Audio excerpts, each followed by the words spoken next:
सब मिथिलावासी के गोर लागै छी। आइ हम एगो से एकादशी के कर्मा धर्मा एकादशी जे अपने सब कहै छियै ने, आ बावन एकादशी सेहो कहै छियै। भादव मास शुक्ल पक्ष बावन एकादशी कर्मा धर्मा एकादशी सेहो कहै छै। ओहि दिना बावन भगवानके अवतार छनि, तेँ एकरा बावन एकादशी भेलै। आओर चतुर्मासमे जे भगवान शयन कऽ रहलखिन हँ, करौट घुमलखिन हँ, ताहि दुआरे ओहि दिनका एकादशीके कर्मा धर्मा एकादशी सेहो कहै छै। ओहि एकादशीके कथा कहै छी, तऽ नीक लागि जायत तऽ हमर भजन कीर्तन चैनलके जरूर सब्सक्राइब और लाइक कऽ दो। हिंदी में यह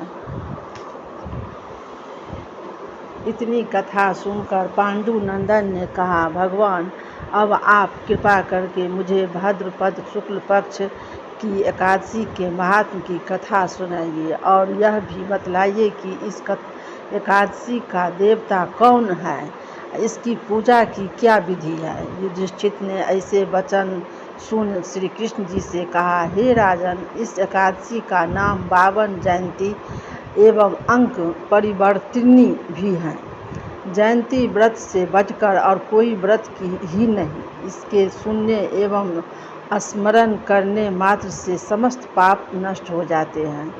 वैष्णवों एवं अपनी गति चाहने वालों को इस एकादशी का व्रत अवश्य ही करना चाहिए। हे राजन, जिन्होंने जयंती एकादशी में बावन भगवान की पूजा श्रद्धा एवं भक्ति सहित कमल पुष्प द्वारा की, उसने तीन लोक और तीनों देवों से समस्त जगत को मानो जीत लिया। क्योंकि शयन किए हुए भगवान इसी दिन अंक परिवर्तित करते हैं, इसी कारण इसका नाम परिवर्तनी है। इतनी कथा सुन युधिष्ठिर ने विनय पूर्वक कहा, हे भगवान, यह बात मेरे हृदय में महान संदेह उत्पन्न कर रही है कि आप कब सोते हैं, कब जागते हैं और कब करवट बदलते हैं। अपने जो बलि को बांधा उसमें क्या कारण था। महाराज युधिष्ठिर ने ऐसे वचन सुन भगवान बोले, हे राजन, अब आप पापों को नाश करने वाली कथा कहता हूँ, सुनो। सतयुग में अत्यंत ब्रह्म भक्त शक्तवादी एवं दानी बलि नामक राक्षस मेरा अन्य भक्त था। उसने अपने यश, नियम एवं तप, दान और यज्ञ द्वारा त्रिलोक को कापित कर दिया था। उसने यज्ञ, दान और तप से भयभीत इंद्र देवताओं को साथ ले मेरे यहाँ आया और मेरी स्तुति एवं प्रार्थना की। तब मैंने इंद्र के स्वार्थ साधनार्थ 52 रूप धारण कर उसे जीता। भगवान के मुख से ऐसी वाणी सुन युधिष्ठिर बोले, प्रभु, इस तरह नहीं, इस कथा को विस्तार पूर्वक सुनाइए। युधिष्ठिर ने ऐसे वाक्य सुन भगवान ने कहा, हे राजन, मैंने 52 का रूप धारण कर राजा बलि से 3 पग पृथ्वी की याचना की और उसने हर्ष दान दे दिया। परंतु उसके संकल्प के होते ही मैं 52 रूप त्रिविक्रम रूप में हो गया।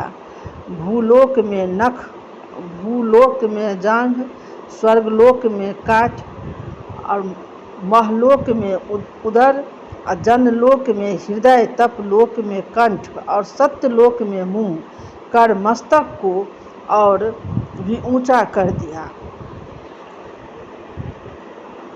उस समय सूर्य, चंद्र और इंद्रादि समस्त देवता मेरी स्तुति करने लगे। तब मैंने बलि से करक कर पूछा कि तेरी मस्तक पृथ्वी मेरे 2 ही पग में आ गई, अब तीसरा पग कहाँ रखूं।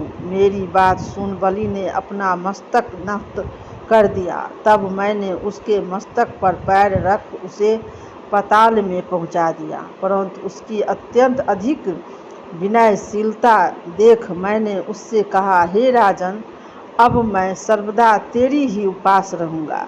अतः भादव मास कि शुक्ल पक्ष की एकादशी को मैं एक रूप से बलि के पास एवं दूसरे रूप से क्षीर सागर में निवास करता हूँ। जब तक कार्तिक मास नहीं आता तब तक मेरी एक मूर्ति शयन संध्या पर और दूसरी बलि के यहाँ बराबर सोती रहती हूँ। इसी एकादशी को मैं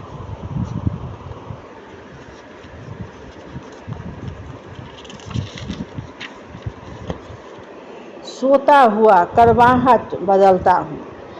और अस्तु, इस एकादशी का त्रिलोकी भगवान की पूजा एवं दान तथा रात को जगरना अक्षय पुण्य और महामंगल फल देने वाला है और इसको करने वाले एवं इस कथा को सुनने वाले अवश्य ही स्वर्ग और मुक्ति को प्राप्त होते हैं। जय श्री राम, जय राधे राधे, जय मिथिलाभाषी सब। हमरा एकादशी के कथा नीक लग जात, कर्मा धर्मा एकादशी 52 एकादशी के, तो भजन कीर्तन चैनल के जरूर सब्सक्राइबर लाइक कर देबै। जय मिथिलाभाषी, सबके हमरा तरफ से बहुत बहुत धन्यवाद। जय श्री राम।